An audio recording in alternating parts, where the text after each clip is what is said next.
In Guatemala, political and institutional crisis has escalated in recent hours following a series of arrests and raids. In Panama, President Laurentino Cortizo informed the nation that the executive have already received the first payment for the mining contract.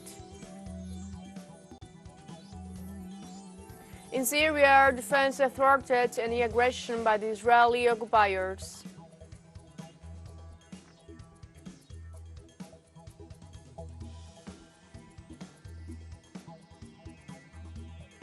Hello, welcome to From the South. I'm Ana Razabal from the TeleSUR studios in Havana, Cuba. We begin with the news.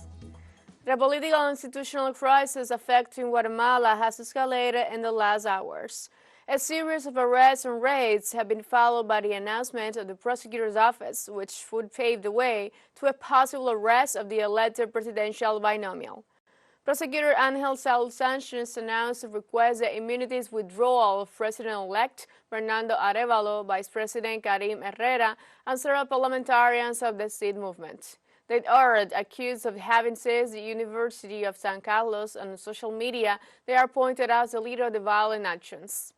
Several students and professors were detained by the order of the prosecutor's office. The elected officials responded to the serious accusations. Meanwhile, the U.S. government announced that it will sanction 11 Guatemalan officials it accuses of undermining democracy.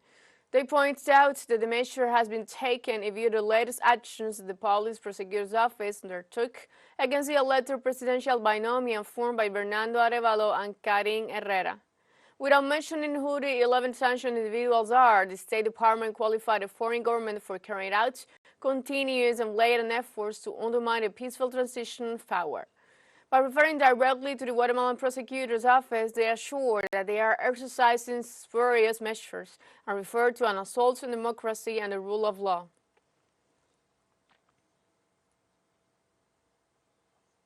In Panama, President Laurentino Cortizo informed the nation that the executive have already received a first payment for the mining contract. The organization reacted to his announcement. The head of state promised that his office would abide the decision of the highest court of justice on the constitutionality of the mining contract. However, the executive announced it had already received from the Canadian company $564,940,543 that will be placed in the restricted account of the National Bank of Panama. The payment corresponds to the period that goes from December 2021 to October 2023. According to the contract established by Law 406 last month, which sparkled the social outcry rejecting the mining exploitation. The unions and social organizations spread their rejection to the presidential announcement and promised to sit in the streets.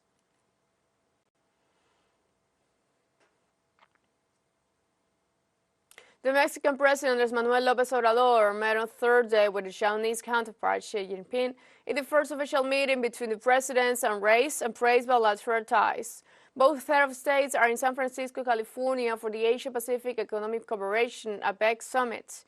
And the Chinese leader praised López Obrador for his more than 5 years in power, leading the Mexican government and people towards progress, innovation, and making important achievements in the process of national development.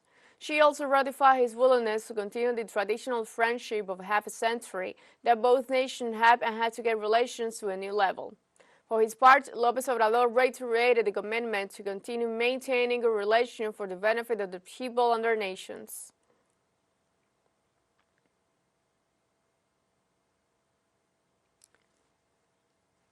The U.S. government approved two bills to be the border wall between Texas and Mexico in order to expel undocumented immigrants from the territory. The Texas Congress signed a new initiative plan against migrants entering the country illegally, for which it allocated more than $1.5 billion to carry out the construction work in the border area. This program, also known as Show Me Your Papers, gives Texan judges the power to issue expulsion orders against foreigners. The measure is a response to the increase in the number of foreigners entering the border zone between the state of Texas and the Department of Chihuahua, Coahuila, Nuevo León, among others near the zone.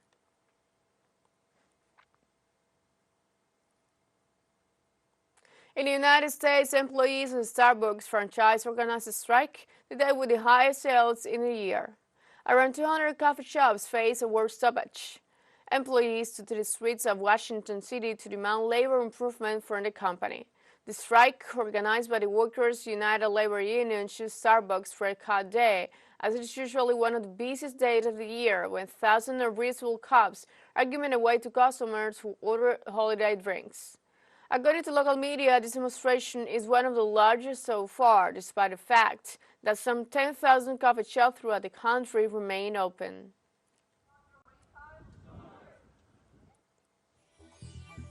Let's take a short break. Remember, you can join us on TikTok at TeleSUR English, where you'll find news in event formats, new days, and more. Other studies coming up. Stay with us.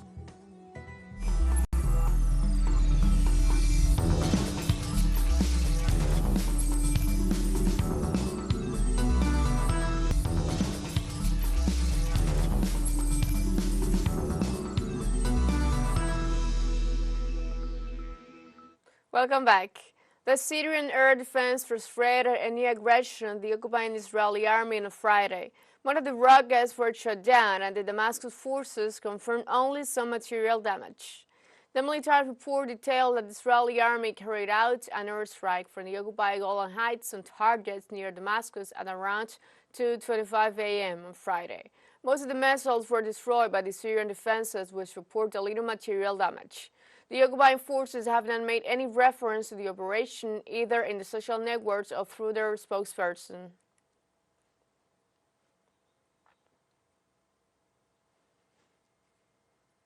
The UN Security Council approved a resolution aimed at establishing temporary ceasefires and extending humanitarian corridor throughout the Gaza Strip. A decision that the Zionist occupation entity, in a blatant violation of international law, announced that it will not comply with and that it will continue its war against the Palestinian enclave. A correspondent, Hisham Manous, with the story. The draft, prepared by Malta, received 12 votes in favor, none against, and 3 abstentions from Russia, the United Kingdom, and the United States. A document that Palestinian permanent representative to the United Nations criticized, as it focuses on the immediate release of all Israeli hostages and the urgent and expanded creation of humanitarian process and corridors, without calling for a permanent ceasefire, condemning the brutal Israeli bombardment, or urging the immediate release of thousands of Palestinian prisoners in jails in the occupied territories. This resolution shows that the so-called world community does not exist, and neither does the United Nations organizations, and there is not even the human rights, because this decision does not condemn the Israeli massacres against our brothers in Gaza, made us lose faith in the whole world, in the light after the slaughter that slips the blood of our fellow countrymen, knowing that no one in the world could act and take a strong decision to stop the shedding of Palestinian blood in occupied Palestine. In rejection of this resolution, the occupation troops continue their indiscriminate bombardment of Gaza, even assaulting for the second time in less than 24 hours the Al-Shifa Health Complex, where in addition to destroying several sections and medical equipment, they killed 30 patients, including 3 premature babies, and detained 200 people. A blatant violation of international law and a war crime, whose perpetrators, the Palestinians and their allies in the resistance bloc, demand must be tried and punished by the International Criminal Court. The Zionist occupying entity is an aggressive and usurping body, and it is imperative that all law-abiding people, both in Syria and throughout the Arab world, pursue this entity before the relevant courts, in particular the International Criminal Court, to prosecute and penalize it for immoral and inhuman violation of all international laws, norms and resolutions with the massacres it commits in occupied Palestine, particularly in Gaza. Meanwhile, the so-called world community remains incapable of stopping the Israeli war of extermination against Gaza, a resounding failure of humanity in Palestine, denounced the Palestinians, who, in order to thwart Zionist plans to displace them from their lands by force, in addition to sticking to resistance, urged the world to press for the United Nations Security Council resolutions not to remain only on paper.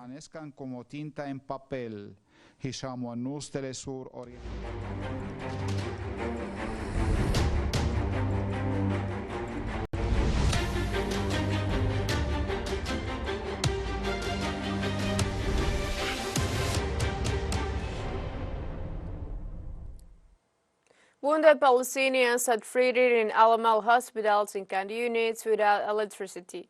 The power outage of the health center forced medical staff to treat those wounded by the Israeli aggression without the lighting of the telephones or torches. The hospital's only generator stopped due to the lack of fuel, which threatened the life of at least 90 patients.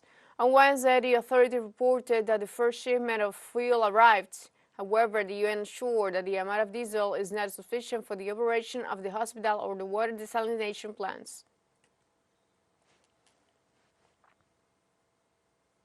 In Palestine, the telecommunications company Pale Group announced on Thursday the total interruption of communications and internet in the Gaza Strip. The company said its main data centers and switches in Gaza were gradually shutting down due to fuel shortages, relying solely on batteries. They also condemned that the actions of the Israeli authorities have also included damage to basic communications infrastructure and power outages. In this regard, experts assert that telecommunications disruptions such as those experienced in Gaza can cover up atrocities and generate impunity while putting life at risk.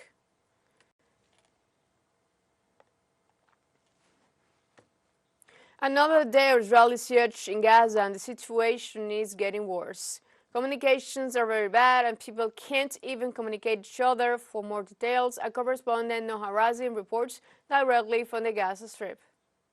Hello. Since this morning and the networks and connection became really bad in Gaza, now at the noontime all connection again cut on the Gaza Strip, no networks, we cannot call each other, people who get injured cannot call the ambulances. The situation is deteriorating. The Israeli forces are besieging the Ashifa Hospital and the Al-Quds Hospital and other places in Gaza.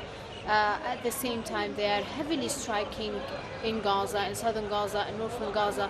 The situation is deteriorating. According to the Palestinian Health Ministry, at least 120 people were killed in Gaza today, and they cannot actually count the number because there is bodies on the streets that the ambulances cannot even reach. The state of Israel continues its siege against Gaza Strip for the 41st consecutive day. The Palestinian people held on Thursday prayer for the 28 people killed in the Israeli aggressions on Al-Qasem Martyr hospitals in Deir al-Balah.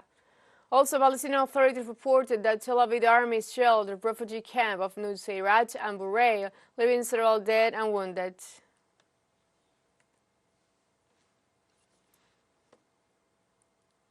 The World Food Programme, WFP, has released footage showing empty shelves in shops of food being distributed to the family sheltering without the grounds of the United Nations schools in Gaza, a food shortages they hold in the region.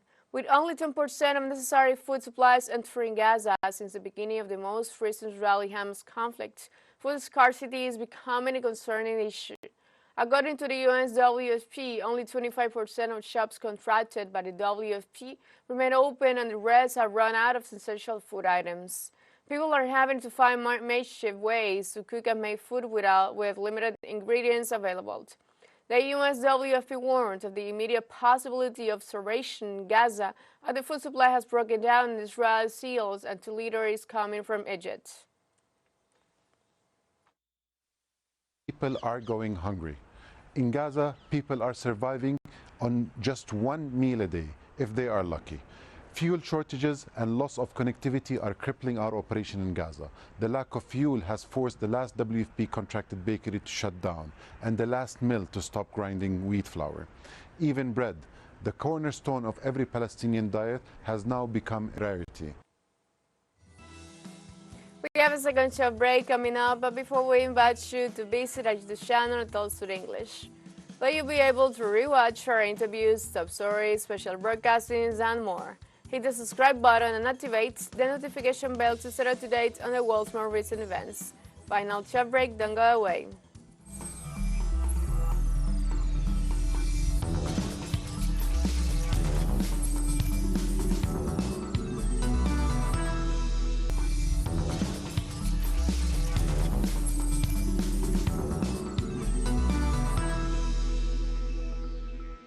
Welcome back. Guinea-Bissau celebrates the 50th anniversary of its independence. The celebration also honored the 50th anniversary of the creation of the armed forces and the centenary of the birth of Amilcar Cabral, hero of the independence of Guinea-Bissau and Cape Verde. The Ghanaian President Bola Tinubu participated in the commemoration. Along with other heads of states and governments, he joined the celebrations in Bissau, the country's capital. Upon his arrival, President Tinubu was welcomed by the President of Guinea-Bissau, Umaro Sissoco Embalo.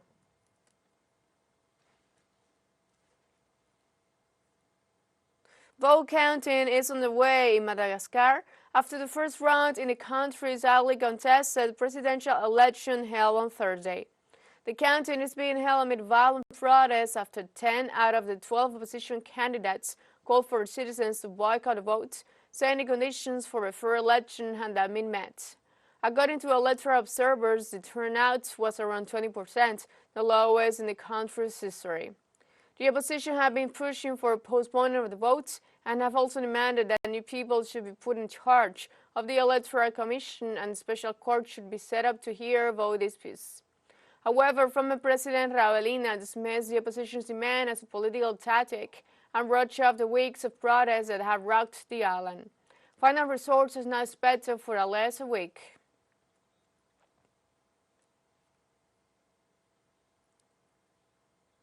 The President of Malagasy National Assembly, Christine Razanamasoa, asserts that her mediation platform has warned of the trouble that will be caused by the organization of this election. The platform had always warned of the disturbance that would be caused by the organization of this election, which did not respect the law in force or the recommendations and advice issued by the institutions.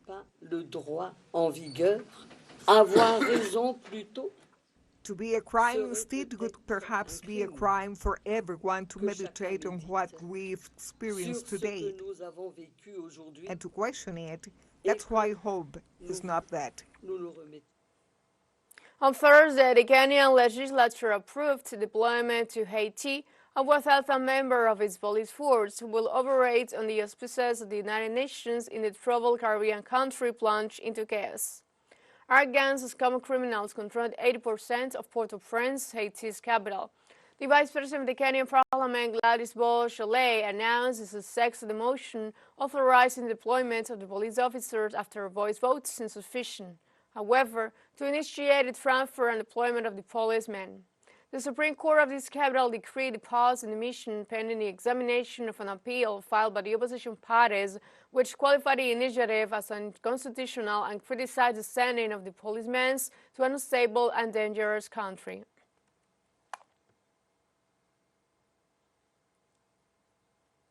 The NGO Save the Children announced on Thursday that at least 111 people, including 60 children, had died, and 700,000 have been displaced by floods caused in recent weeks by torrential rains in the Horn of Africa. The El Niño climatic phenomenon is amplifying the rainy season in the region, affecting Somalia, Ethiopia, and Kenya in particular. The Horn of Africa is one of the most vulnerable regions to climate change, and extreme weather events are occurring with increasing frequency and intensity.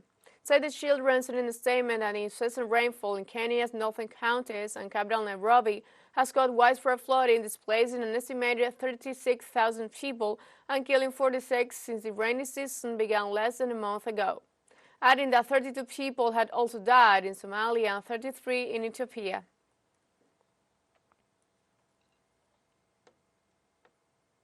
In China, a fire has left at least 26 people dead and more than 70 injured. The fire started on Thursday morning at the headquarters of a coal plant belonging to Jiangsu Company, located in northern province of Shanxi. The authorities activated the operations to rescue the people who were still in the facilities. Meanwhile, they evacuated about 70 people, 63 of whom were taken to local hospitals. Also, investigations were started to determine the cause of fire.